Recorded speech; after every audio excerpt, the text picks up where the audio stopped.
My wife slept with her boss, so I quietly stole his beautiful wife instead. She's so amazing, I told him at the company's party while he stood there shaking with rage. I found out my wife Sarah was cheating 3 weeks before she told me. Came home early from a business trip and saw her laptop open with messages from someone named R. Detailed messages about their hotel meetings, about how she tasted like honey and regret. The sender? Ryan Mitchell, the 50-year-old CEO of the tech company where my 34-year-old wife worked. I didn't confront her immediately. Instead, I became a ghost in my own marriage, collecting evidence while pretending everything was fine. When Sarah finally asked for divorce over dinner at an expensive restaurant, I simply said okay. She expected me to beg. I didn't give her the satisfaction. That's when I started my research on Ryan Mitchell. Married to Jessica Mitchell, 40 years old, former art curator who gave up her career when his company went public. Their Instagram told the story, a woman slowly disappearing behind the role of trophy wife. I found her on an art forum discussing a gallery opening. I commented on her post about emotional architecture and paintings.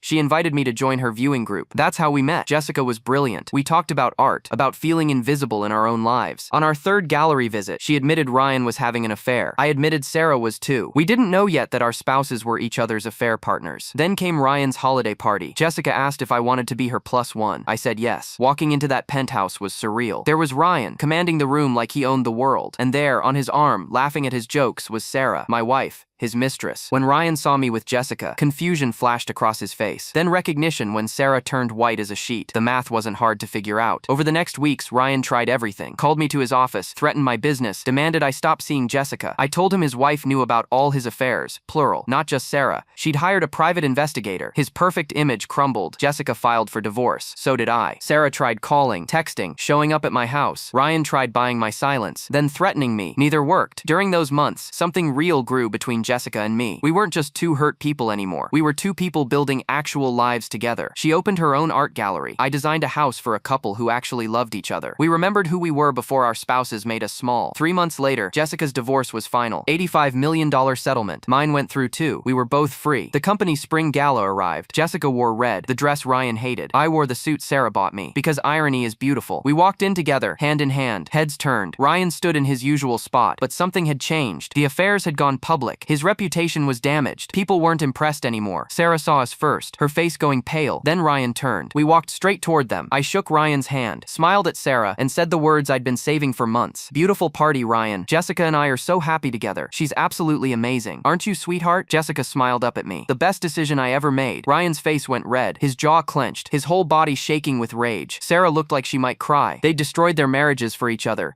only to watch us build something better from the wreckage. We left them standing there, surrounded by people but completely alone. As the elevator doors closed, Jessica squeezed my hand. We didn't just get revenge, we got free.